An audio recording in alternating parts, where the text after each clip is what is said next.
Swear by the Almighty God. Swear by the Almighty God. That the evidence I shall give before this committee. That the evidence I shall give before this committee. Touching the matter in issue. Touching the matter in issue. Shall be the truth. Shall be the truth. The whole truth. The whole truth. And nothing but the truth. And nothing but the truth. So help me God. So help me God.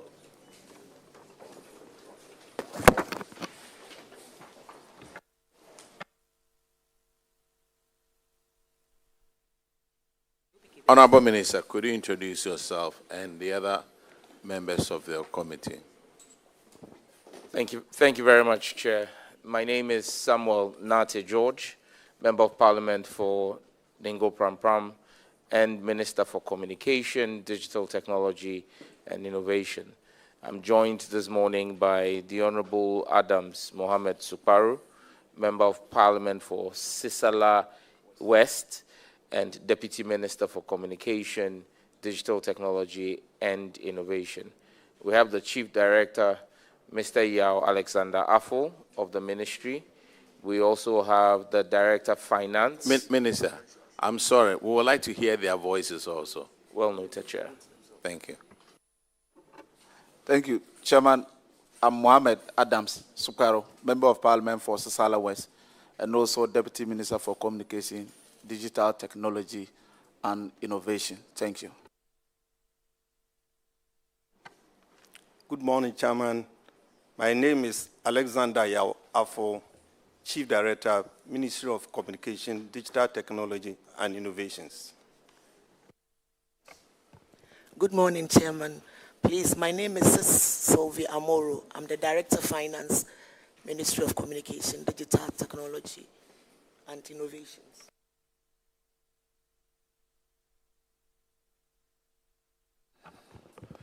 Good morning, Mr. Chairman. My name is Jifa Gunu, Chief Executive Officer, Ghana Digital Centers. Good morning, Chairman. My name is Stephen Kingsley Bernier, Deputy Managing Director, Finance and Administration, Ghana Post Company Limited. Good morning. My name is Cosmas Ampengno, Acting Executive Secretary, Postal and Courier Services Regulatory Commission. Good morning, Chairman. My name is Rita Sraha, Managing Director, Ghana Post. Okay, we'll start your financials with Postal and Courier Services, and Honorable OPK will.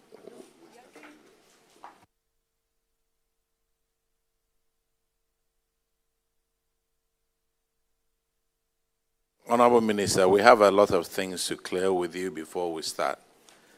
And let me start with non-payment of yearly advance of $6 million US.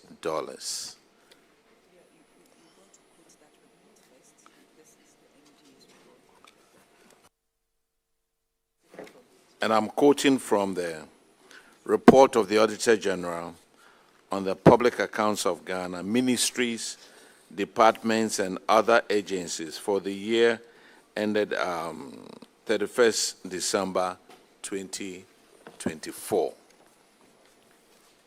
Now, the ministry, there was a contract of commercialization of e-government infrastructure between Ministry of Communications and Digitalization.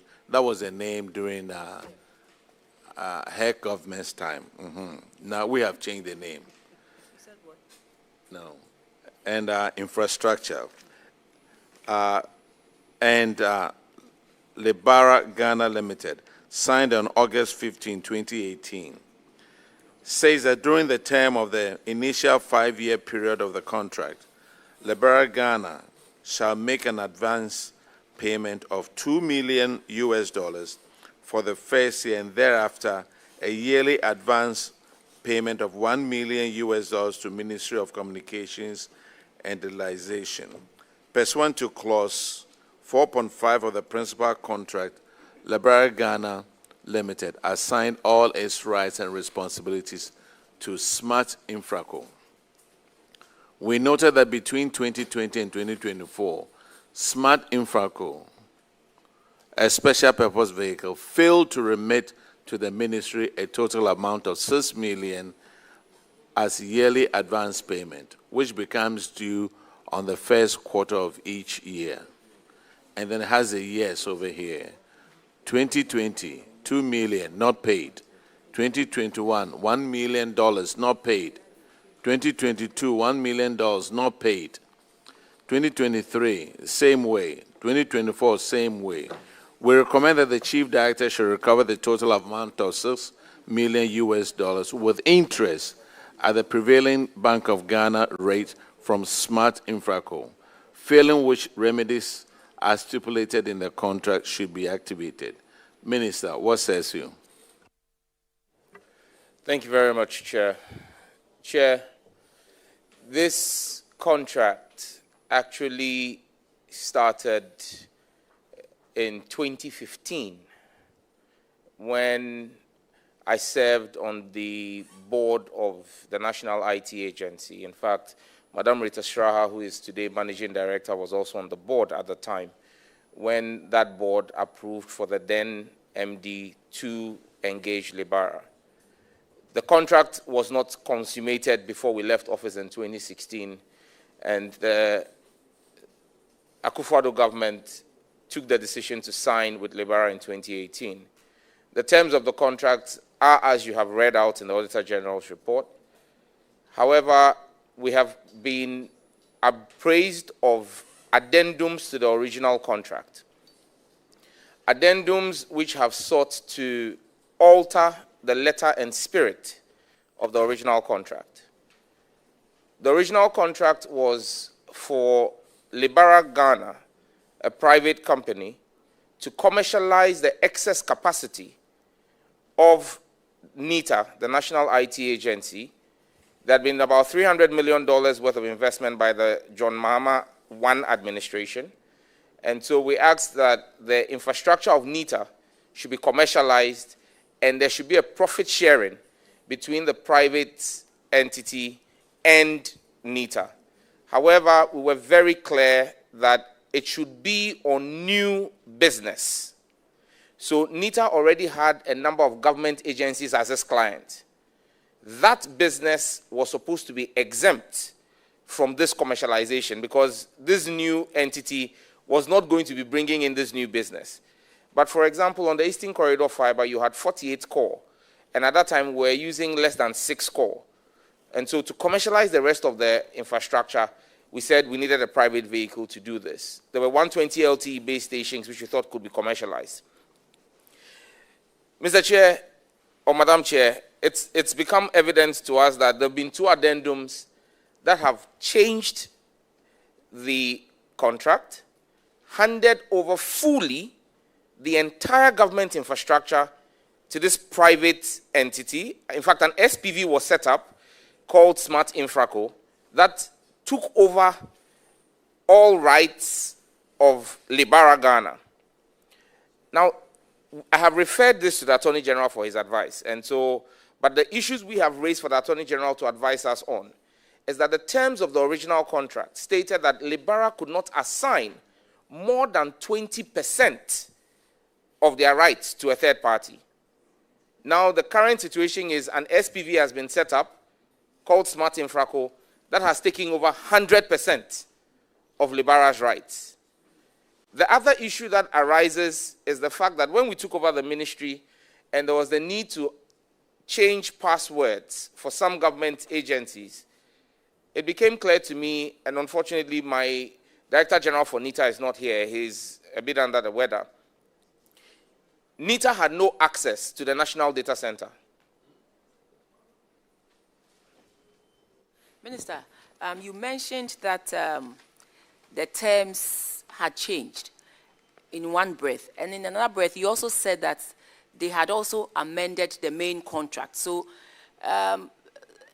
isn't the change of terms, wasn't it as a result of the amendment of the original contract? Exactly so, Madam Chair. But again, I leave this for the advice of the Attorney General and the lawyers, that you cannot alter the terms of a parent contract in such a manner that vitiates the intent of the original contract. Because the original contract said you could not assign more than 20%. Now you have a situation where you've done an addendum that has taken over the entire rights and handed them over. So again, that's a question for the lawyers to determine if that is legally right and permissible by our laws. But the change in the terms are on the basis of that addendum. Now the question is, against the spirit and letter of the original contract, is that admissible? The fact that it was signed, is it legally tenable, and is that's a matter for the Attorney-General that we've written to. But like the point I was making was when we took over office and when I was appointed in February 2025, we realized that NITA, the National IT Agency, had absolutely no access to the National Data Center, and for them to be able to effect the changes, they needed to make a request to the private entity, Smart Infraco. That I called the meeting immediately and requested for a meeting, and now NITA has root access to the National Data Center and has fiscal access as well to the data center. On the issue of the 6 million, that was part of the original contract. Now, my understanding from the briefings we've received is that Smart Infraco says they spent money doing rectification of the infrastructure that they acquired. And for that reason, they are offsetting it against what was supposed to be deliverables to NITA. My position as minister has been clear. You have an obligation under the contract, meet those obligations. Pay the $6 million to NITA. Then submit your claims for any rectifications that you did. Let that be authenticated and verified. And then let's see the terms of the contract. Did the terms of the agreement say that you were supposed to take the infrastructure in situ the way it was? Or were you supposed to take it and rectify it at the expense of the state? Those are questions that need to be settled.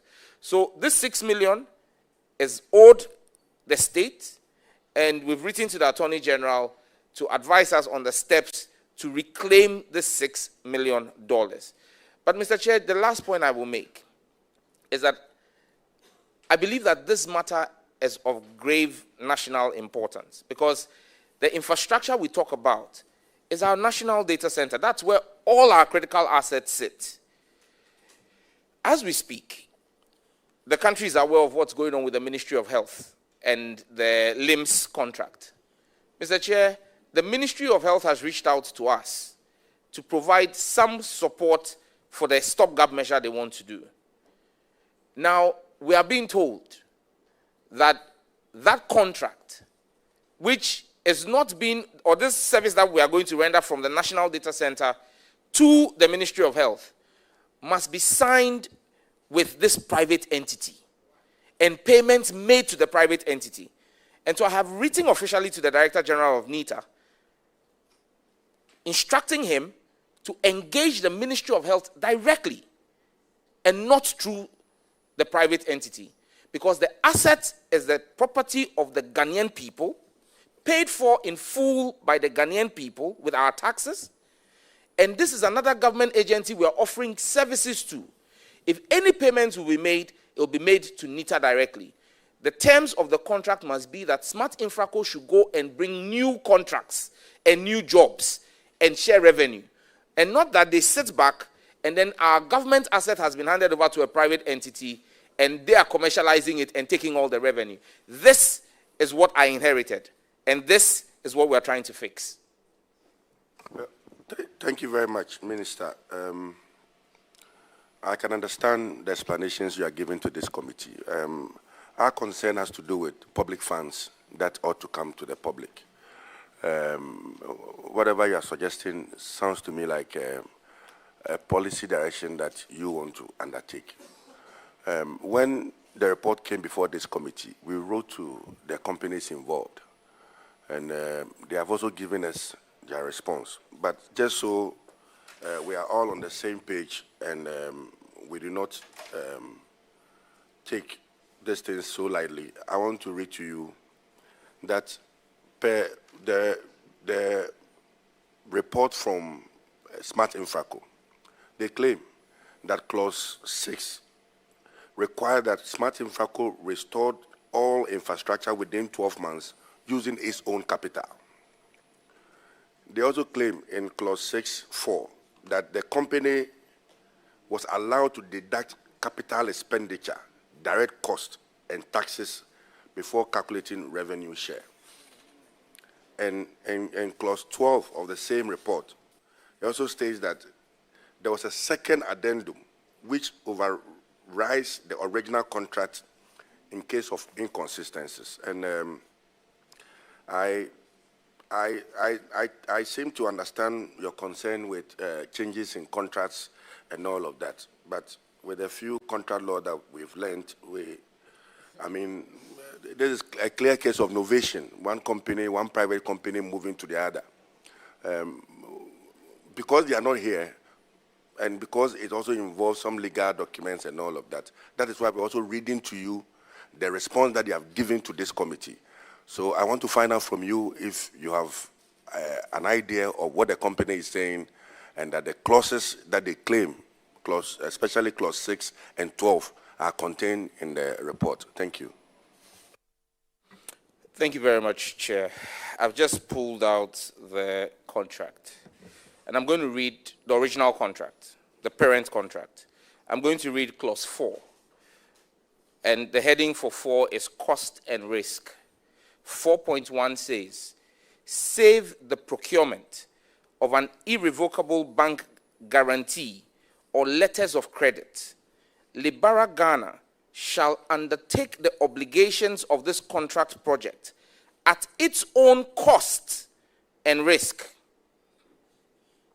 So now this means that whatever cost was supposed to arise out of the execution of the contract, this is clearly stated here, and like you said, contract law, clause 4.1, would be at the instance of Libara Ghana, the parent company, the company that we signed the contract with. So, you see, we need to be minded as public office holders that whilst we want to support private business, we cannot do it at the expense of the Ghanaian taxpayer. So if the original contract says that any cost and risk associated with the execution of this contract is at the expense of the private party, and then a minister takes a decision to vary that in an addendum and say that she's transferring that cost and risk from the private entity to the Ghanaian taxpayer, there must be proper justification for same. Unless you show me what it is, I, as minister, with the evidence available to me, still hold the view that whatever was agreed in the parent contract, which is the 6 million we're talking about here for the first 5 years, should be paid to the tax kitty. If there are any conversations to be had about whether there's an addendum that has shifted liability for cost, we can then have that conversation. But to deprive the taxpayer of this anticipated revenue on the back of a policy directive, I think may be problematic. See, Minister, we are not here to want to defend any past government official, and I can understand. Once the new government takes over, there's a new direction, and from how you speak, we realize that probably maybe you would want NITA to take a different direction with respect to this contract. But once the state has a contract with some parties, I can see the original contract, which was signed somewhere in 2018 with Libara, is what you are making references to. But I also want to bring to your attention that in 2020, this same contract was novated to Smart Infraco Limited. And this was with approval of all parties. And of course, in terms of contracts, addendums and variations are always, they come in. We can vary a contract subject to the fact that all parties have come into a certain agreement. And I also know that you are aware, because we have with us a due diligence report that was conducted by Tata Communications Limited, and we've been provided with that report, and I'm sure it's going to help us moving forward. But so that you know that addendums in contracts are not illegal. They are not unlawful. It happens every day in contracts. And so let's speak to what exactly we have that got varied along the line, along the value chain in this contract. And I think that it will help the committee. Thank you very much. I must also admit that in the response that they gave to us, Smart Infraco admits that they owe. So it is not like they are not acknowledging that they owe government. From their reports, the report that they gave to us on page 5 of 8, it says that Smart Infraco acknowledges the outstanding amount of $1 million, in addition to a balance of $162,518, and which has been featured in the accounts and submitted to the ministry. So there is some liability that they themselves have acknowledged. But from what I read from their reports, that the addendum necessitated a change in the advance payment. You can correct me if I'm wrong. But from what I have read, they are saying that the addendum that they made to the original contract, the variation that they made to the original contract, necessitated a change in the advance payment. But you can correct me if I'm wrong. But this is what is in front of him. But you can correct me if I'm wrong, Minister. Thank you very much, Chair. Chair, you are absolutely correct that that is the position of Smart Infraco. But that's why I started by saying that this is not about what Sam George's position is or what Smart Infraco's position is. It's about what the position of the law is. Nobody has said that addendums to a law, to a contract are illegal. I have never made that claim here. Addendums are a legal part, are part of the legal process of contracting. However, the question we're raising is that when addendums change substantially what the original contract was, we have chosen to subject that to the Attorney General's advice. And that's why I'm saying that if today you have a report which we are not privy to, the document you reference as a response from Smart Infraco to the committee, we haven't seen at the ministry. But if in that they admit some liability, it comes back to support my initial submission and position that the 6 million ought to be paid to the states. When that is paid to the state, they can make whatever claims, because let's not forget, the claims are now being made on the back of the addendum.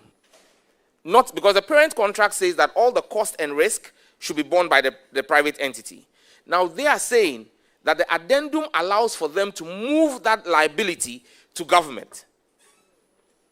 Because that's why they are saying that they don't owe 6 million. The cost that they claim they spent in rectifying the infrastructure is the reason why, in their response to you, I want to believe, they are saying that liability is not 6 million, but 1 million and about 160,000, if I heard you right, Madam Chair. And so that's why I'm saying that that claim must be submitted. That claim cannot be made by the private entity and then say that we have decided that government owes us this, so we are deducting it from government's money, and this is what we will give. No, that power does not rest with a private entity. As for that one, I agree with you 100%. Thank you. And so the point is that we should validate the costs that they claim they charge, the profits that they earned, and then to find out truly if that was so. And then we can make progress and see where they owe us and then they need to pay, or where, we need to offset them with one thing or the other. But truly, I understand that we need to validate the costs involved. That's the point of the ministry. I have gone through the reports myself, and then in a couple of, in certain years, you see the revenue and then you see the costs. They charge the costs that they said they have incurred to the revenue, and we end up, when I say we, I mean government. Ends up owing them some money. So it is, in the light of all that is happening, I strongly believe that, yes, we should validate all the costs that they charge to the revenues that came in, and where they ought to pay, they pay.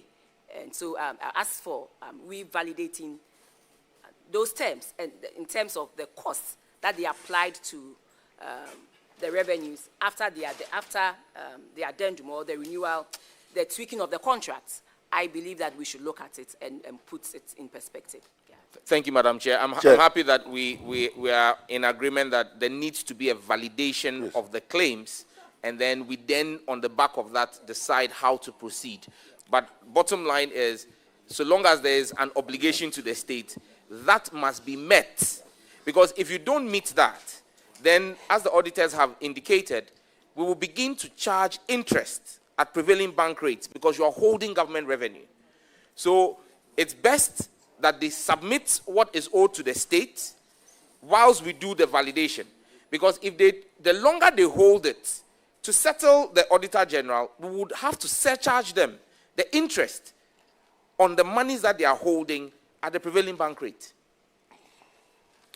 Yeah, thank you. But, Minister, are you able to provide this committee copies of the original contract, the various variations that happen along the value chain, I mean, i.e. the various addendums, the first one and the second one, so that we can run that alongside the response that they gave us and the due diligence so that the committee can arrive? We need those documents from you. Can you assure the committee of these documents? Madam Chair, if I'm a minister for digital technology, if you would allow me apply digital technology, I can actually send it to you electronically right now. We will be very before I rise from the chair. We'll be and very you can have the secretariat print. So I'm just going to forward it to Madam Chair and yourself immediately. Right, thank you. You see, honorable members, what we need to look at is what the auditors recommended. So whether there's been a change here or there, what the auditors are saying is Smart Infraco owes 6 million. Pay the money, and then afterwards we'll look at anything else that they have. Now the second question. Okay, OPK, then ask your second question. Okay, hold on. Hold on. The minister has just sworn an oath. He cannot ask questions. You are disrupting our meeting. Honorable, you are a member of, you are a very good, you are a solid member of this committee. We appreciate that. But you just took an oath. Okay. And that, yes. So, you know, initially, your minister wanted to find out from you if you were part of him or you'll be here. And you opted to be there. And you have taken that oath. So be there.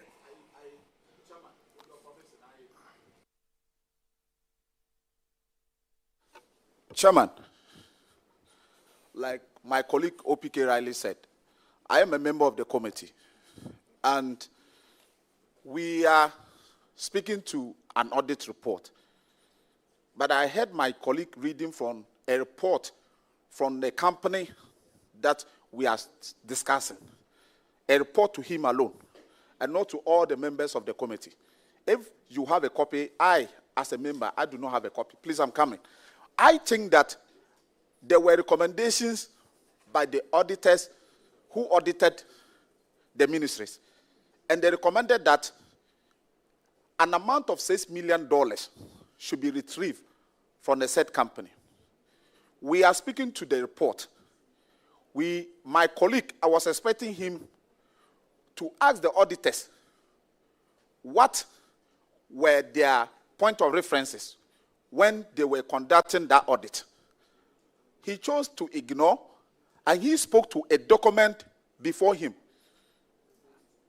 And he was asking questions or reading to the minister from document that is only presented to him alone.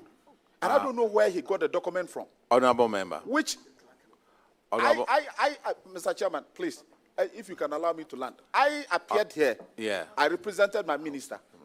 And you gave a specific instructions that the chief director, the finance director, and the company, you want them here. You didn't tell me that the company should write to the committee. You said the chief director, the finance director, and the company involved, you wanted them here. I am surprised that I am here to assist my minister, and my colleague is actually reading from a report purported to be coming from the company. And so when you do that, then the auditors are sitting here. I seem to be lost. So I don't know which one we are speaking to. Honorable member, a very good standing member of the committee. I made a pronouncement before you started. We are going by the Auditor-General's report. So whatever that company has written or not, we are going through Auditor-General's report. And as the minister said, he has consulted the Attorney General to advise on it. So that's where we are going. So Attorney General will advise on it, and then we'll go by what the Auditor Generals have said. So what he read is not part of the report. Whatever we discuss here is being captured by the Hansard, and I believe that that will be part of the report that will be prepared by the committee. Honorable member, that's the way we are going. We are going by the Auditor General's report. Mr. Chair, the truth of the matter is that this committee wrote a letter to the companies in question. In fact, we've written letters to Libara, we've written letters to Smart Infraco. First was for them to appear before this committee, and they gave us a detailed response, and this came from Smart Infraco because, I mean, like we all said, the initial contract was between the state and Libara, but later it was novated to Smart Infraco, and they are those handling the thing now. So whatever I am referring to are responses that are before this committee. Yes, you may ask for copies of that. These documents came on Friday. These documents came to this committee on Friday. And the only thing that you needed to do as a member was to ask your leader, ask me that you want copies, and I'll make them available to you. But you can't be in these two shoes. You have sworn an oath to be a member of the ministry, and now you are challenging on a committee works. I don't think it is proper. I mean, nothing untoward has happened, and what we seek to do is to find out the truth and how we are able to save the state money. That is all we are interested in this committee. Thank you very much. Honorable members, honorable members, I have ruled on it. We are going by what the Auditor General has given us. And if we have any issues, the ministry has any issues, you are going through the Attorney General. Let it stay the way that it is. Yes, Honorable Minister. Chairman, just to announce that per the request that came, I have forwarded to yourself, the chair, and the deputy vice chair, the original contract, the first addendum, and the second addendum. I've sent them electronically to you. I would be grateful if you can confirm receipt of same. Yes, I can confirm receipts of those reports. And I think it's the same contracts that Smart Infraco and the others sent to us when they responded to it. But it's just a word of advice. Usually, when you are out with your minister and your minister speaks, that is final. This is just a word of advice, because I have also been where I have been a deputy minister, and usually when we go out and your minister speaks, it is final. This is just a word of advice. And I think you spoke to us clearly. You said you were going to carry out A, B, C, and D. The chairperson for this sitting ruled and said, for us, we are following the Auditor General's report, so that irrespective of what has been said here, it is the Auditor General's report that we are following. I also made I agreed with you on certain portions of it that clearly, for me, I'm not comfortable with the whole costs being applied to the way, to the revenue the way it was done. So I also agree with you that we should validate the costs and then come out with the actual that truly they owe the states or whatever it is, and then we can make progress and move forward. That should have been the end of the discussion. So, Minister, thank you very much. Just a word of advice. We've been there. Okay, let's make progress. Let's go to the next infraction. It's on paragraph 1471, and OPK will handle that one. And this has to do with some unsupported payment to Smart Infraco, 6,755,175 Ghana cedis. Mr. December 20th, 2023, your ministry paid 6,755,174.94 to Smart Infraco Limited for a connectivity platform. The issues the auditors have with this payment is that there were no supporting documents, no evidence of services rendered, no certificate of work done, and no expenditure justification. Are you able to tell this committee if I mean, what your response is on this infraction, and we can take it from. Thank you very much, Chair. Just so that the records bear this out, this did not happen under Sam George, but at the ministry, yes, by my predecessor. In 2023, this happened in 2023, just so that the records bear us out clear, because we won't superintend over such action. But we have followed up. We've followed up, and NITA, which is the implementing agency on this project, has been asked to submit all the documentation on the project. They've submitted a closure of project report to us. The letter by which they send that to us is NITA stroke MOCD stroke VAS stroke 20 stroke 12 stroke 22. And that was dated 22nd December 2020. We've sent it to the audit services for verification. I don't know if they received it and what the status of that is. But NITA has provided us some documentation relative to that payment. Again, bear in mind that NITA is under new management. And so whatever they've been able to retrieve, we forwarded to the audit service pending their verification. If they verify the amount, then I believe that will bring closure to it. But if they raise queries on it, then we'll need to further dig into that matter. Auditors, are you able to confirm whether or not you received documentations to the effect of these payments? Honorable Chair, will be pleased if they have it here, they provide the documents to us, because we don't have it now at the moment. The minister is is a digitized man, so he can send you soft copy. This one you have a hard copy. Again, if they want us to provide them a soft copy, a digital copy, we can. But I also have a physical hard copy here, which I can table before the committee for the review of the auditors. But then it has to be authenticated and verified. But this is what we've received, and we have a copy here. Thank you. I keep on referring to the response that Smart Infraco gave us. Probably maybe we should make copies available to you, so that at least we are able to reconcile and get there. Because in their response, they deny this payment. They deny that these payments were made to them, but they claim that they could justify for the payment. No, I'm coming.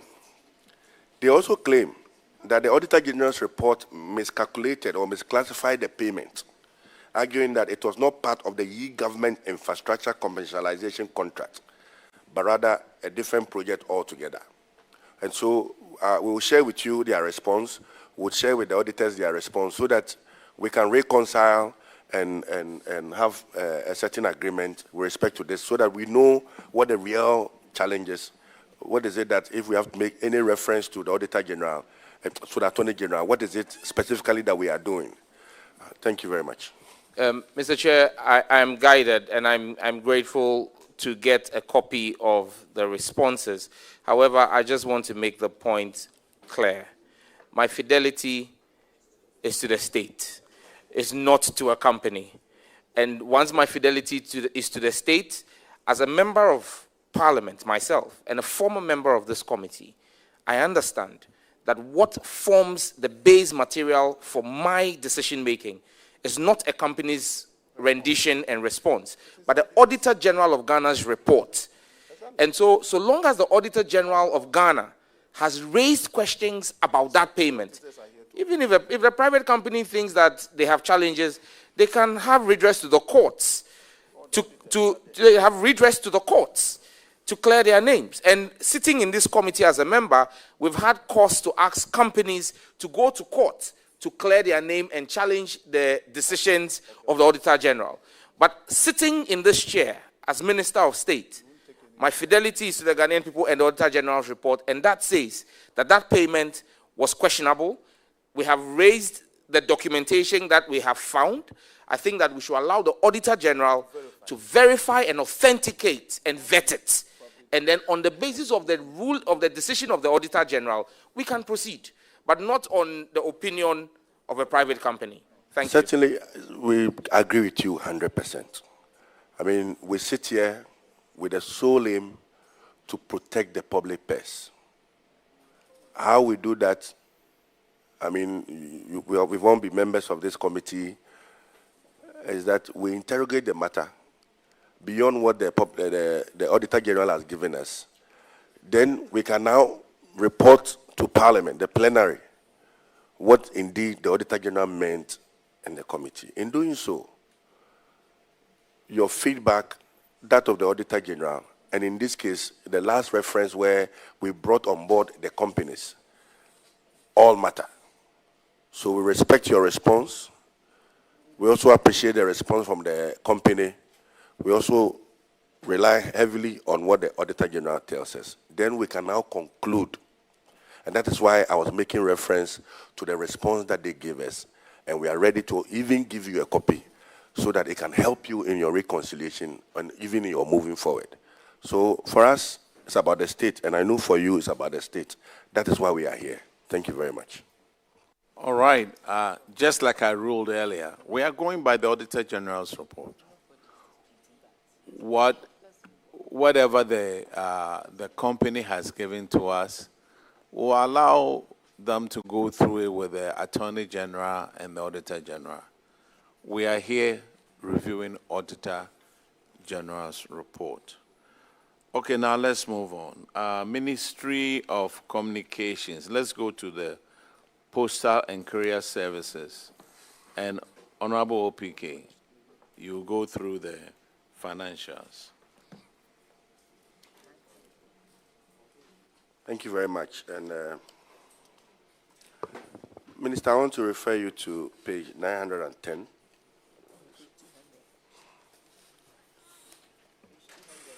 And it's on your financial performance with respect to Postal and Courier Services Regulatory Commission. So your commission ended the year with a deficit of 259,631, as compared to a surplus that was that you made in 2021, and this represents a decline of about 131% in your financial statement. Are you able to give reasons for this decline? Thank you. Madam Chair, again, archival material, because this predates us coming into the office, but the understanding we have is that in 2021, there was some level of enforcement activities that happened. And normally when you do enforcement activities, you have revenue inflows, because when you carry out an enforcement activity, people come and register to stay on track. And so that would have accounted for the spike you saw in 2021 vis-a-vis the other year, where it looked as though there was really not much of enforcement done that year. So you see that most times from the earnings. But again, like I said, these are based on information available to us since we're not in the seat at the time. Thank you, and I appreciate your response. But if you look at the statement, it looks like in 2021, the subvention that came to the commission was 1,740,369, as compared to that of 2022, which was 758,000. And we know that, I mean, yes, But if you take a look at your internally generated funds, there seem to be some very slight, about 19% increase. So I think the difference is coming from the subvention. And I think that comes from the Ministry of Finance and what comes to you. Yes, so. With the greatest of respect, I think that Honorable Abina would have been the best person to answer this question. She was Deputy Finance Minister or Minister of State at the Finance Ministry at the time. She decided with her former boss not to give financial clearance for replacement of staff. And that's what led to the drop in the compensation vote. So this is a question that Abina should be answering, not me. You are out of order. Minister, financials. Minister, your income also decreased some 35%. And the auditors say it was mainly due to decrease in government subvention. I think we have addressed this. But all in all, I just want to find out from you, what is it that is changing now in the Postal and Courier Services Regulatory Commission to ensure that they rely heavily on their IGF instead of relying on government to be giving them funds? What is it that we are doing there? Thank you very much, Madam Chair. We've undertaken a review, a holistic review of the Postal and Courier Services Regulatory Commission as part of our broader policy overhaul that we're doing in the ministry. I believe that their legislation is over 20 years old. And so we are currently reviewing their legislation. It's part of the proposals are to move them just beyond postal and courier to even take care of logistical services. Because when you look at the evolution of time right now, you realize that a lot of logistical sub-service providers are actually doing now postal and courier work. And so they're outside the remit. It's a gray area. They are not they're not captured by the transporters, and they're also not captured by the postal and courier area. So we're looking to fine-tune the legislation to ensure that we make it Postal, Courier, and Logistical Services Regulatory Commission. That work is going on. It will come. We've put out the request for inputs. At the ministry, we've put out the bill, the draft bill, and asked people to make their inputs. But a few months ago, the commission decided to start rapid enforcement of registration. And I had cause to speak to the commission to halt the process because we thought that there was the need for further stakeholder engagements. Let us be clear. We would instill enforcement of the laws for courier services. We can't have a situation where we've had instances where people have ordered food, for example, and the food arrives and the meat on the food has been eaten. You know, people order things and courier companies do not deliver them in the manner in which they ought to. So we need to have some regulation of the space. And you can only enforce this in collaboration with the Ghana Police Service. But what we've chosen to do is to put a moratorium. We spoke with the board and the executive secretary. We've put a moratorium till the end of the year for everyone to get themselves licensed, either as an independent operator or under a fleet management operation certification. And then what we've also done is, I've made the case to the Postal and Courier Services that we're looking at the job of young men and women. And when I met with the Postal and Courier unions, the associations, with the MD and the board, one of them told us, I said, look, don't look at us as criminals. See us as hustlers who are struggling to survive. Because many of these young men who do courier services, but for that job, will be unemployed and will pose a security risk to our country. So we've spoken to them and said, instead of charging, 1,070 Ghana cedis to register in one go, we've decided that we're giving them a 50% moratorium on the 1,000 Ghana cedi to allow proper uptake. Because the reality is, if he says a motor rider who most likely earns 50 cedis as his take home, because again, people should not look at what they charge per delivery. The motorbikes don't belong to them. They pay. And so at the end of the day, the person goes home with 50 Ghana cedi. If you are charging him 1,000 Ghana cedi, that's 200 days worth of earnings. Sir, please, are they under the Fees and Charges Act? If they are they supposed to charge that amount for It's such been services? approved under the fees and charges. And so we are working to drop it in the current fees and charges that will come. And that's why we've put a moratorium on enforcement. And then said that once we are able to pass the new fees, in the first 3 months of next year, we would expect that all of them do the needful and register. Enforcement, we announced, will start on the 1st of April 2026. So we're hoping to get the fees dropped in the fees and charges, because again, like I'm saying, if you look at the reality, those fees appear to be too punitive. If you're asking a rider to pay equivalent of 200 working days of his earnings as a regulatory fee, that in itself lends to people not complying with the regulation.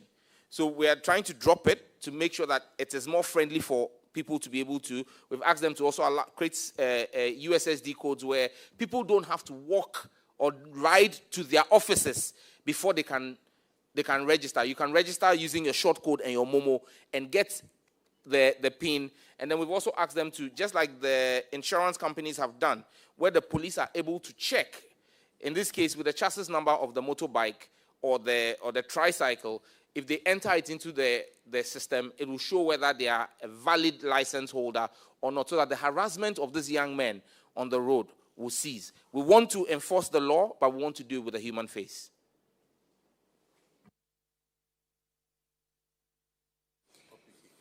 I reserve my comments for now. But so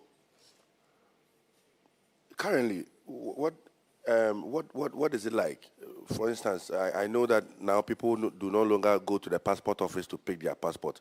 Do you have any collaboration with the Ministry of Foreign Affairs where this gentleman can get some deliveries directly from the state and it to be continuous and has that assurance?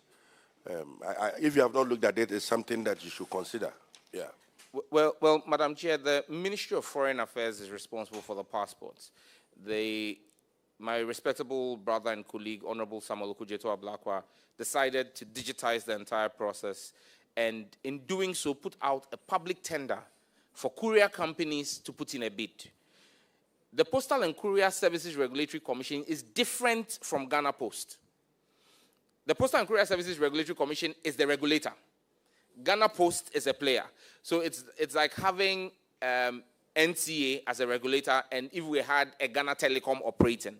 So the Postal and Courier Services has nothing to do with the courier services of the passports. But we asked Ghana Post to put a bid. They did, and they won in 7, is it 7? How many regions? So they won the bid to deliver in 7 out of 16 regions.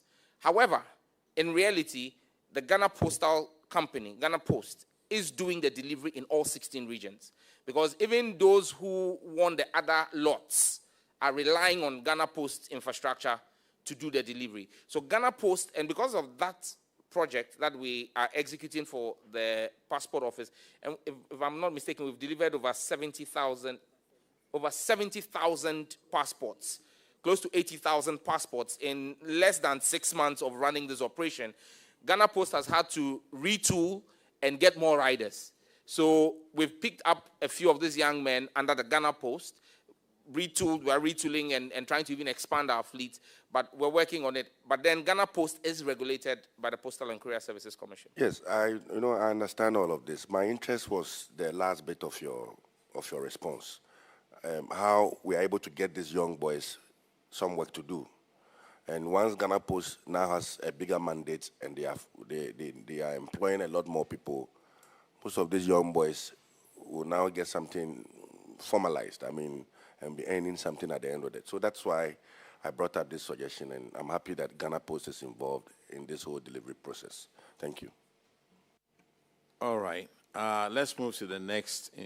Let's move to the infraction. management issue, failure to declare assets and liabilities.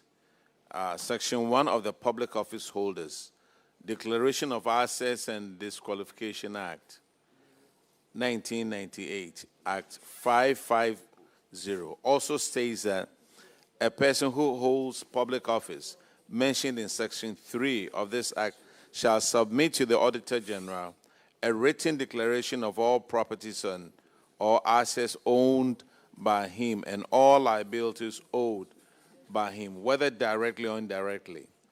It further states that the declaration shall be made by the public officer before taking office, at the end of every 4 years, and at the end of the term of his office, and shall, in any event, be submitted not later than 6 months of the occurrence of any of the events specified in this subsection. These 3 people were supposed to declare their assets. Hamdratu Zakaria, Executive Secretary. Laureatu Musa Saka, Deputy Executive Secretary. John Olite Otute, Director, Learning, Licensing and Regulations. Have these people declared their assets now? Thank you, Honorable Chair. Honorable Chair, 2 of the persons are no longer with the Commission. The first person, Hamdiatu, who used to be the Executive Secretary, and then the second person, Loratu, who used to be the Deputy Executive Secretary and a member of the NPP's communications team. Both of them are no longer with the Commission, and so we are unable to reach them to submit their report. Honorable Chair, I'm saying that there are 3 individuals. The first was the Executive Secretary, Madam Hamdiatu, who is no longer with the Commission because she left in 2025. She was relieved of her post in 2025. The second person is Loratu, who was Deputy Executive Secretary and a member of the NPP's communication team, who has also left the Commission by virtue of the change in government. The third person is Mr. John Olete Otute, who is Director, Licensing and Regulation. He is still with the Commission, and we have ensured that he has submitted, done the declaration of his assets, and we have here a copy of the receipt from the Ghana Audit Service. I don't know if the auditors have it, but we are ready to submit this as well for the benefit. Auditors, could you confirm the statement that you have a copy of the third person?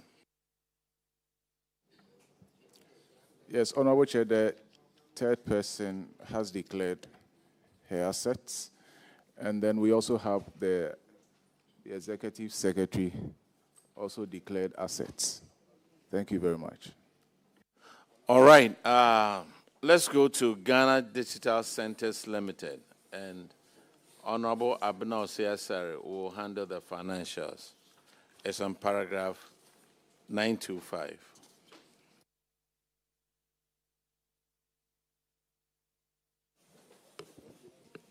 So this is the financial performance for the year 2023. And the year 2023, Honorable Sam George was not in government. So I have stated that for you. You don't need to state it when you are answering any question, Minister. Minister, I think I don't have much issues with them, except that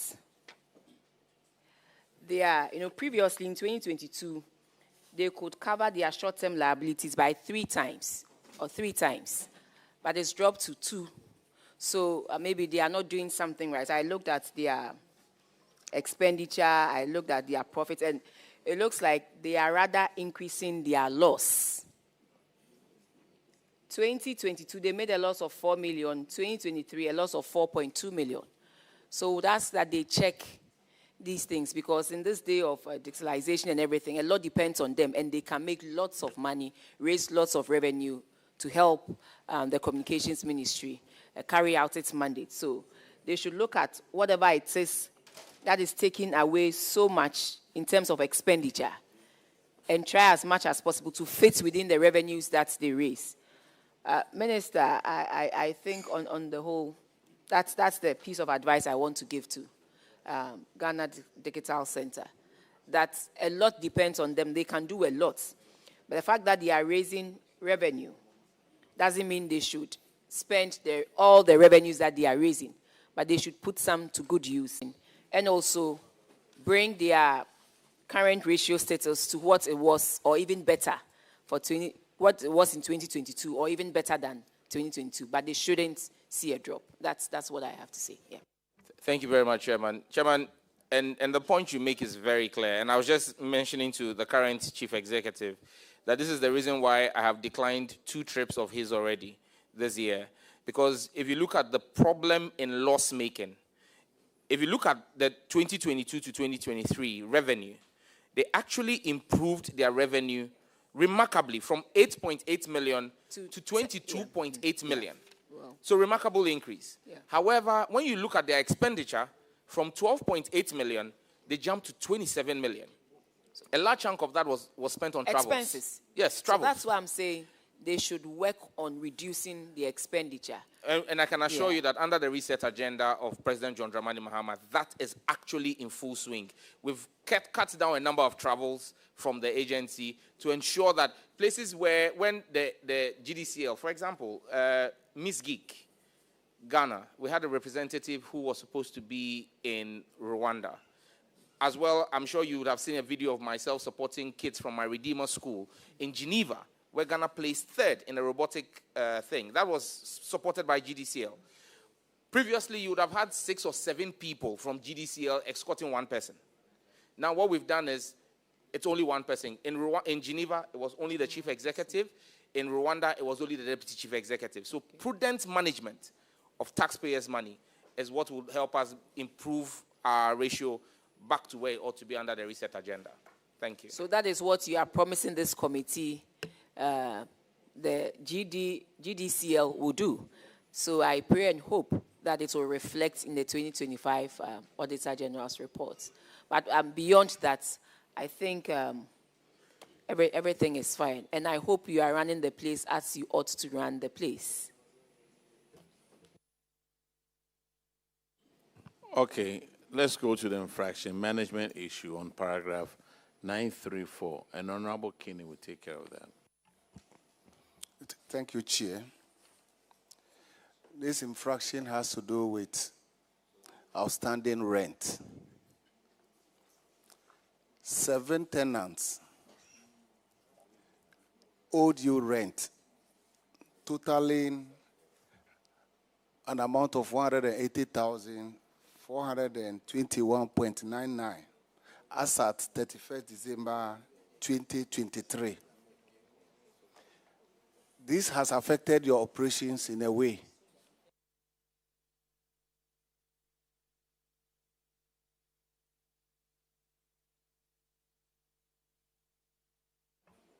Yeah.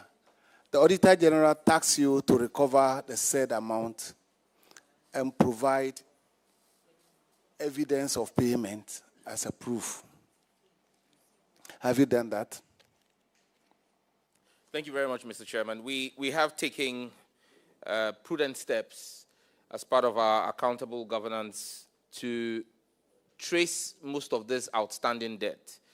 And just for the purpose of transparency, I would run through each company and what the status has been. 1, technical surplus. They left the digital center in the second quarter of 2024. They had an outstanding debt of 21,000 Ghana cedis, 879.75 pesos. We've done every step to retrieve the debt. The company is unresponsive, and so we are commencing legal action to reclaim that. 2, Layout Lorette LC. The entity is still on the premises, is still operating. As at October this year, as at 29th of October, about 4 or 5 days ago, their total outstanding debt is now sitting at 61,267 cedis, 5 pesos. We've been able to, the new management has been able to recover 45,000 Ghana cedis and is on track to recover the outstanding 26,000 Ghana cedis that, 16,000 Ghana cedis that's left. 3, with some computer systems, outstanding debt 78,472 cedis, 89 pesos. We've done everything to reach out to them. Their tenancy was terminated in July 2023.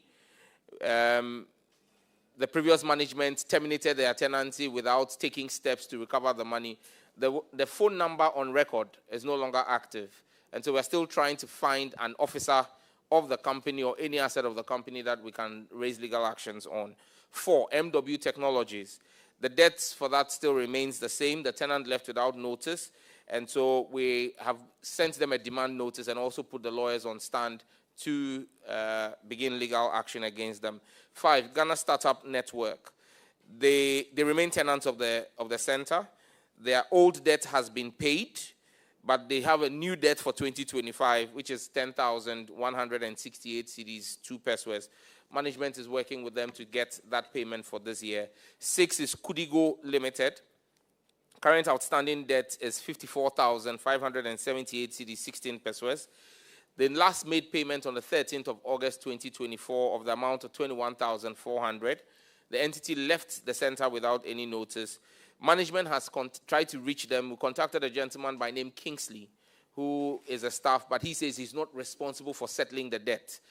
He's forwarded an email to us. We've sent an email and, again, issued a demand notice. After we failure to pay the outstanding balance, we would initiate legal action. And the 7th one is Sibacor Limited. The outstanding balance remains the same. They've not been tenants. They left the premises, the center in December 2022. We've not been able to reach them because their phone numbers are inactive. As and when we're able to find any assets or persons associated to the company, we will exact recovery. Thank you, Chair. Auditor-General, can you please confirm these payments from your end? Honorable Chair, in respect of the infraction in the report, subsequent to that, what they have recovered is 29,000 cedis. But like the minister said, some of them have accrued more debts. But what we have after the infraction is a 29,000 recovery that has been made. Thank you. Thank you, Mr. Chairman. All right, thank you very much. Now let's go to Ghana Post. And Honorable Enim Ernest will take care of 939. Okay, thank you, Chair. Ghana Post will be looking at your financial performance and the financial position today.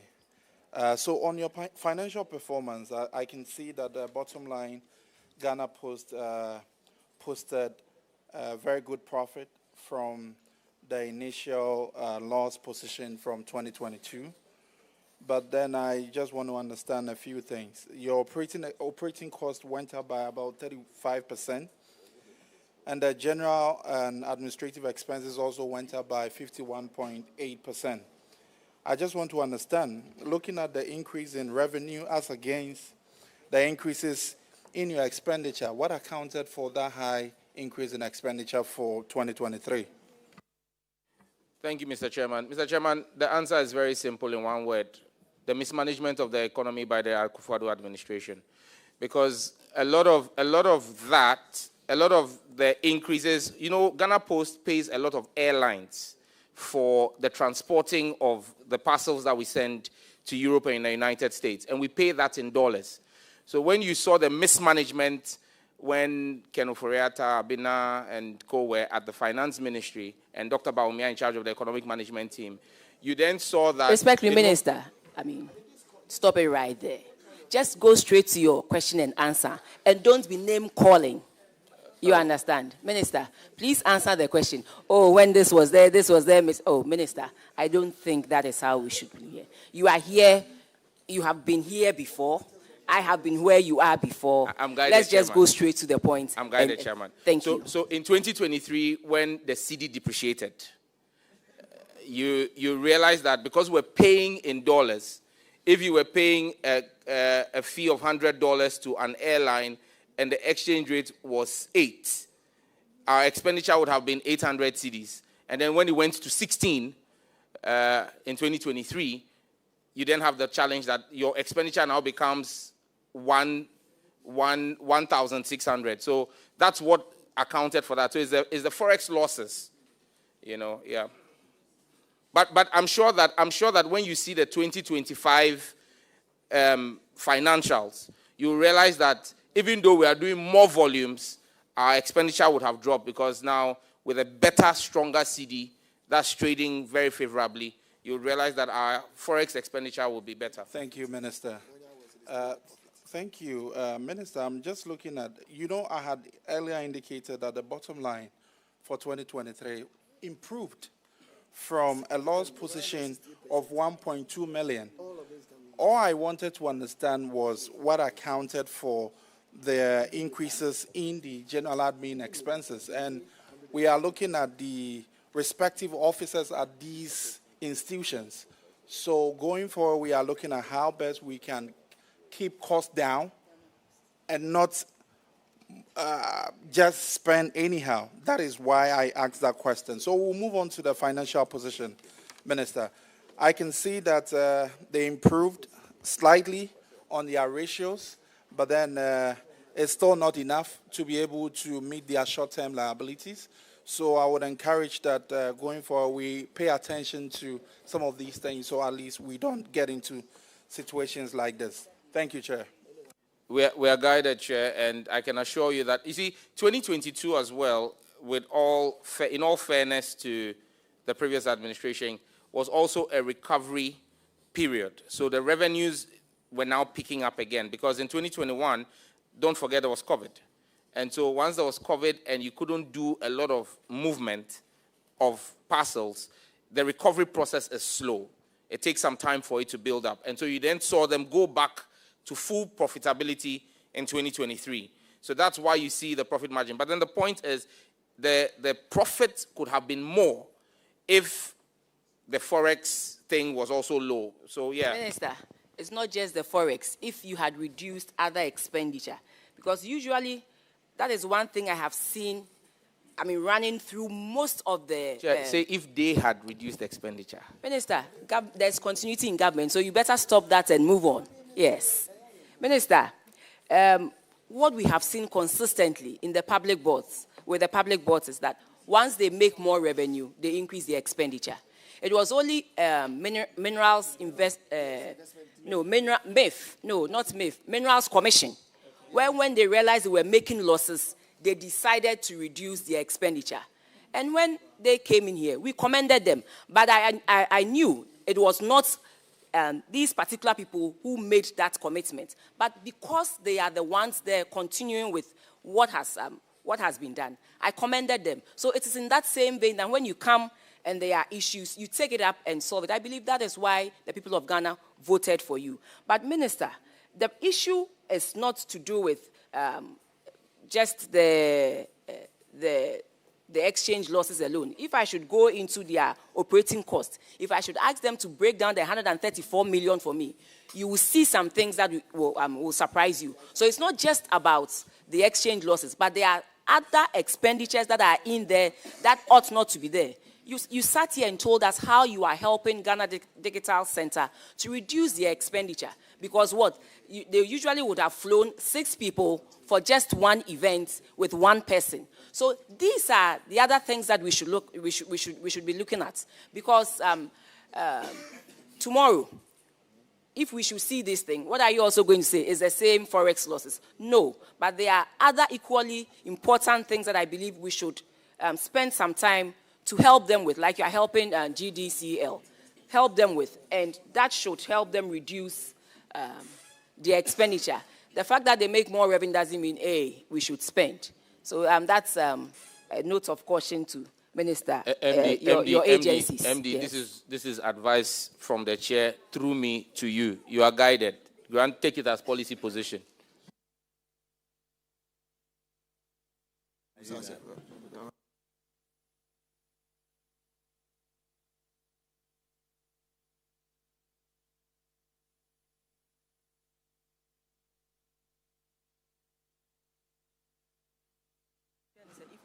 All right.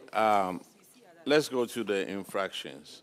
Unretired impress of 59,877. Have we retired this impress? Has been retired and submitted to the Auditor-General for verification in May 2025. Auditors, could you confirm, please? Honorable Chair, we can confirm that the imprest has been retired. Thank you. Thank you. The next infraction is on paragraph 953, and Honorable Akwesi Kunedu will handle that one. Thank you very much, Chairman. Chairman, this infraction has to do with the renovation of Bekwai Post Office. And the auditors found that you did not seek concurrent approval for a variation of about 34,743 Ghana cedis. And they recommended that you seek that approval. Has that been done? That was done and submitted. It was done. The variation was done. It was ratified by the Entity Tender Committee during its meeting on the 16th of November 2024, and that has been submitted to the Auditor-General for verification. Auditors, can you please confirm for us if that has been done? Honorable Chair, the variation was subsequently ratified by the ETC. Thank you. All right. All right. The next infraction is on paragraph 958, and Honorable Shirley Che will take care of that one. Thank you. This is to do with procurements not executed through Ghana Electronic Procurement System.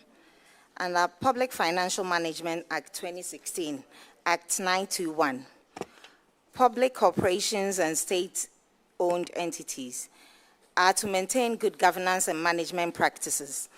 The Public Procurement Authority, reference letter PPA CEO 10/2491/23, made it mandatory for covered entities and state-owned enterprises to use the Ghana Electronic Procurement Systems for all government procurements.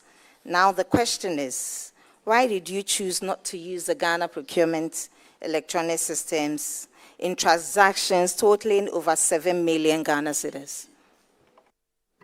Thank you very much, Mr. Chair. Mr. Chair, the Ghana Post operates in a very competitive area, and for that reason, we have in our hands here evidence of exemption by the Public Procurement Authority from us using the GANEPS for procurement. I have in my hand here a letter dated 21st February 2023, signed by the Chief Executive, Mr. Frank Mante. And let me just read paragraph 4. Approval is hereby conveyed for the exclusion of Ghana Post Company Limited from applying the public procurement procedures in its operation, subject to meeting the board requirement below. And then the full letter is here. And then I also have here, dated Wednesday, 9th July 2025, the Gazette of that exemption. So because we have that exemption, they will not be running their procurements through GANEPS. Thank you. But that information. Sorry, a copy has been shared with the Auditor General.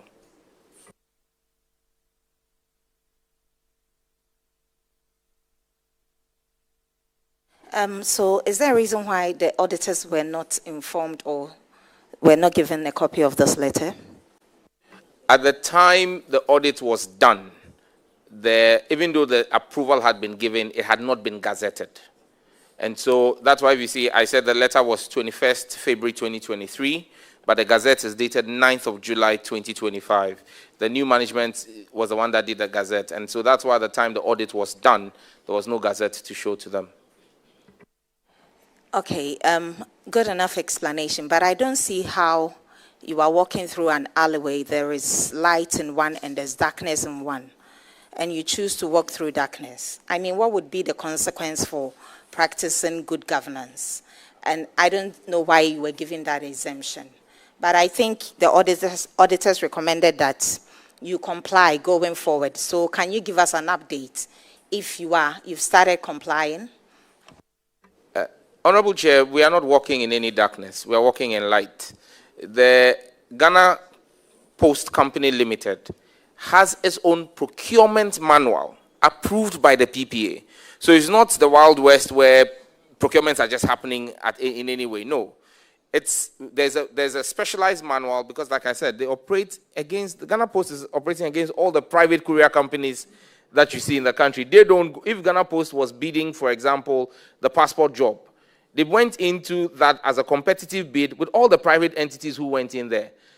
It would then mean that they will have to go through PPA and get commencement authorization and all the things that we're talking about today. That's why the PPA, in its wisdom, developed its procurement manual for it. And so it's not as though it's a murky ground where there's no transparency. It's guided by the PPA's own procedure. And the board ratifies, yes. So my question was, you are meant to comply going forward. That's what management's response to the auditors was, that you were going to seek clarification and then start complying. So can you inform the committee if you've started complying? Yes, Chair. That compliance is evidenced by the Gazette notice that we have done, dated 9th of July, 2025. Thank you very much. All right. The next question, the next infraction is going to ask you why you didn't gazette it. And, Ghana Post, you were given exemption from GANEP, from the use of GANEP, but you failed to publish that exemption. Why? Honorable Abina says I should say that it's a continuum. So it's a continuum. We take responsibility for it, and we are sure that that's part of the reason why there was a change in government. Thank you. The auditors... Is that the answer to his question, or he did not ask you any question? I asked why they failed to publish the exemption granted them by the National by the Public Procurement Authority. That is the question. That was the question. Yes. Yes, but Minister, some of these things, when the public servants fail to do what is required of them, let's not hide behind the politicians and say, oh, this or that. Clearly, this is not something a minister will even do. You, the head or the procurement director or whoever, you are supposed to do those things. So it has nothing to do with government doing this or government not doing that. The person who was supposed to do it should have done it. So, Minister, this is not this or that, but it's when the public officers are supposed to do something, they ought to do it. When the politicians are also supposed to do something, then we also ought to do it and take responsibility as such. I mean, that's fair. I'm fully in agreement with you, Honorable Chair. It's just that when the public servants mess up, they blame us. But we also, when they do it right, we also take the funds. So the buck stops with us. And I believe that as political appointees, we also have a responsibility of some sort to exercise oversight over the public servants who we oversee. So I think it's just managing that fine balance. Thank you. Mr. Minister, has that been done so far? Yes, please. We've stated earlier that we have done the Gazette. The able management at Ghana Post has done the Gazette dated Wednesday, 9th July 2025. So that's been done. Can you confirm that? Honorable Chair, we'll be pleased to have a copy of the Gazette. When we did a follow-up, what we had was a letter from PPA giving them exemption. But we are yet to cite the Gazette. Thank you. Sir, do you have the copy of the... Chairman, you know that this minister, because he's a former member of this committee, always comes prepared. I don't want to be in the position the chair was in here some time back. So I came prepared. I have my Gazette here. So please, clerk, come and take the Gazette and give to... Right, thank you. Mr. Chairman, that is it. You have to wait for us to tell you whether you came well prepared or not. You don't tell yourself you came well prepared. Just take your time, finish with the proceedings. If we are satisfied with your conduct, then we will say, yes, you came very well prepared and you have delivered. So, what did you do? Yes, Madam Chair. Hello. Okay, the next infraction is on paragraph 969, and Honorable Frankie Eboa will take care of that one. Thank you, Chairman. and this one is on failure to account for strategic partnership operations. Paragraph 969. And Chairman, with your leave, I want to read Section 11 of the Audit Service Act 2000, Act 584, which states that the Auditor-General or any person authorized or appointed for the purpose by the Auditor-General shall have access to all books, records, returns, and other documents, including documents in computerized and electronic form relating to or relevant to those accounts. So with that in mind, Minister, this one, I want to advise that you allow the public servants to also come in as well, because this one can be something that will be continuing. So Ghana Post entered into an agreement with a company called Collins C. Investment Limited in March 2020 for the procurement, installation, maintenance, and management of their mail and parcel boxes. They opened an account at Car Bank. What I mean by the company, Collins C. Investment Limited, opened an account at Car Bank to pay the revenue collected into that account. When the auditors came to do their audit, they asked for profit, the details of the profit generated, revenue, expenditure, and the bank statement of that particular account with Car Bank. And according to the auditors, you failed to provide that information. So they recommended that you provide that information, and failing to do so will mean that you have to be sanctioned under Section 33 of the Audit Service Act. So what's the current status of the auditor's recommendation? Thank you very much, Mr. Chair. We have proceeded to terminate the contract because Collins T was unresponsive, and I hold in my hands here a letter dated 17th June 2025, signed by the MD for Ghana Post. The heading is Notice of Termination of Contract. And so we terminated that contract on the 17th of June, and then proceeded again on the 12th of September 2025 to give notice to the company to recover all customer information that was in the possession of the company. So currently, the company has no contractual engagement with Ghana Post, and Ghana Post is following up with their lawyers to see if there are any funds, apart from the customer data that we've recovered, if there are any funds that are due us, to ensure that through the right legal processes, we retrieve all of those funds. Okay, thank you, Minister. But did this contract come with performance security? No, there was no performance security assigned to the contract. There was no performance security assigned to the contract. Thank you, Minister. Mr. Chairman, I'm done. Thank you. All right. Now, the next infraction is on paragraph 976, and Honorable Sebastian Day will take care of that one.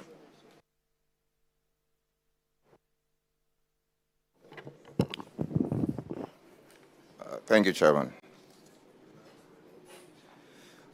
The next infraction actually borders on non-documentation of assets of the Ghana Post. And it's Section 52 of the PFM Act 2016, Act 921 to be specific, states that the principal spending officer shall maintain a register of lands, buildings, and other assets under the control and possession of the principal spending officer. And I believe in this case that's Mrs. Straha, is it? However, the auditor in the audit process of 2023 ended, detected or noted during the inspection that the company, Ghana Post, they don't have ownership documents or land title certificates for 3 parcels of land and 241 of your post offices. The details of the land, Mr. Chairman, Honorable Chairman, include the Bubuashi office. Chair, I would respectfully make the plea that we do not mention the specific locations. Reason being that you put it out and then you can have encroachers go in there. So we know the 3 locations. Okay. So I'll plead that you stay away from. So 3 locations and then 241 post offices. Minister, I agree with you because the one in Greater Accra, I'm interested in it.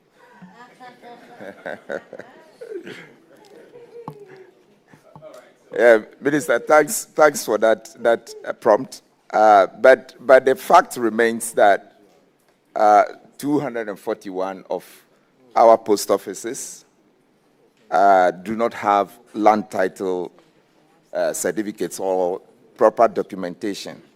Now, the auditor's recommendation for this is to this effect, that you must take the necessary steps to prevent or to ensure that documents are proper to prevent any litigation.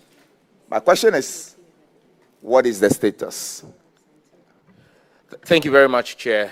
And I'm grateful to the Chair and the committee for obliging my request to leave the existing locations, because even in one of the locations, we're currently dealing with encroachments there. You don't want to have a lot more people go and encroach before you complete. But what I can state on the record is that we have started all the processes for regularization of the documents. Cadastral plans have been prepared and submitted to the Lands Commission.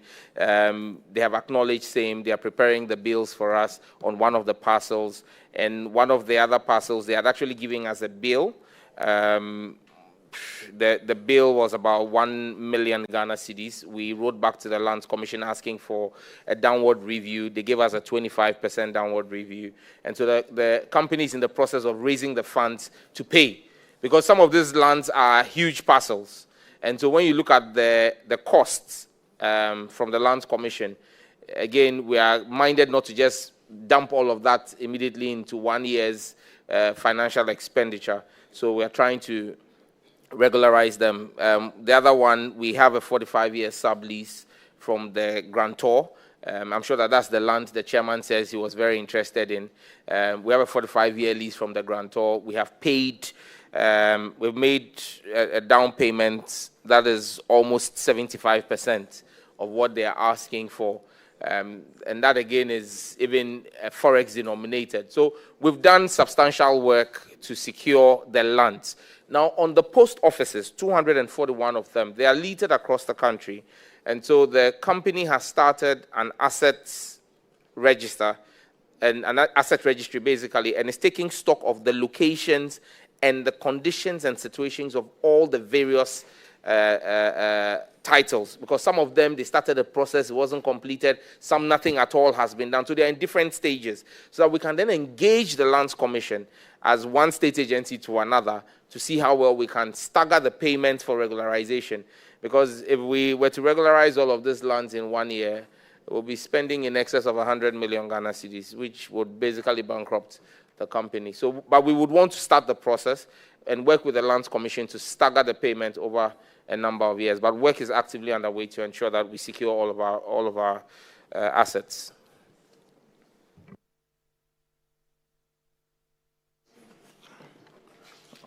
All right. Thank you very much.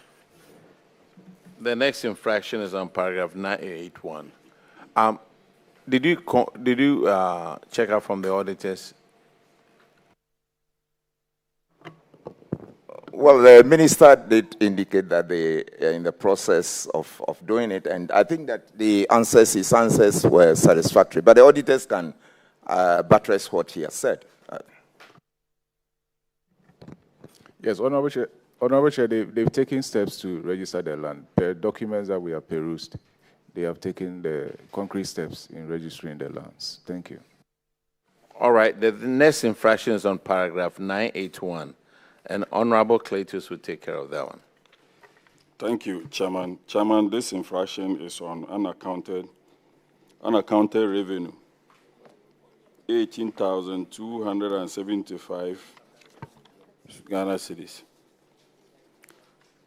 Mr. Chairman, under the audit review, some revenue were collected and then banked with the Ghana Post account, leaving an amount of 18,274 Ghana cedis. I want to find out from the minister whether this money has been refunded, because the auditors recommended that the said amount should be collected from the officers involved. May I know from the minister whether that has been done? Mr. Chair, we have banked all the revenue, but let me just make a point here to help the auditors and the committee. Part of the reason why you have some of these instances where the revenue is not banked immediately is when you look at where the post office is and where the nearest bank is and the revenue that comes in a day. If they were to bank the revenue every day, they may end up using 80% of the revenue as transportation to the bank and back. So some of them, there are varying banking practices. Some do a daily banking, some do a weekly, some even do a monthly. In this particular case, we have submitted to the auditors the full records of the banking to show that all the unaccounted for revenue have been banked. But this is what occasions the delays in some of the bankings. Minister, what do you recommend in such situation? Well, we recommend that the auditors bear this in mind when they go into some of the locations, because if you go there and it appears as though, I'm sure if you went to my deputy's constituency, if you have to leave Golu to Tumu every day to go and bank, how much does the post office generate? So we would have to find a way with the auditors to explain the peculiarity of every post office to them. But right now, what we have done is to show evidence that all the revenue has been accounted for, and I'm sure you can verify from the auditors. My last one, Minister, I want you to help this committee. It's not, this matter or this issue is just not about your outfit. It has come to this platform a number of times. How about if you hear that the revenue collector kept the money in the house and they've stolen the money? How about that? Well, that is a real challenge to the situation that we have. The question will be, do we want to use digital money solutions? So take, for example, if the lodgement for the day is done, will you go to a mobile money operator and then deposit it into a wallet and transfer into Ghana, in this case, Ghana Post bank account? Now, the question you should ask yourself is, there are going to be bank charges with the related movements. That would also have to be factored into all of this, because you can't expect the staff to bear the cost of this. But I think that if we want to deal with this, we can give a directive that says that no matter what it is, at the end of the day, go and deposit it into a mobile wallet and transfer to the bank digitally. But then it then means that, you see, the issue with bank charges is when I go to a traditional bank to do a transaction and there are bank charges, when you print out the bank statement, you see all the bank charges in there for auditors to be able to verify. When you do mobile money transfers using an agent, you will not be able to generate the charges bit in a ledger form that is unique to just that entity, except we then decide that we want to now create vendor SIMs for every post office that will only be used for the financial transaction of that post office. That may be the only way by which you may then be able to say that. So if it is Telecel cash or AT cash or MTN cash, when they come, you then request from the telecom company the print out of that vendor SIM, which is used only for that transaction. But there are nuances to these things, and so we must be careful not to cut our nose to spite our face. Thank you so much. good explanation. Auditors, can you confirm that the money has been collected? Yes, Honorable Chair, the amount has been banked. All right, the next infraction is on paragraph 986, and Honorable Ahinkwa will take care of that one. Thank you, Chairman. Chairman, this infraction is on unaccounted revenue totaling 136,000 Ghana cedis. The audit report disclosed that post offices within Accra West region of the company did not account for revenue totaling 136,000 generated from general operations and other internal generated funds.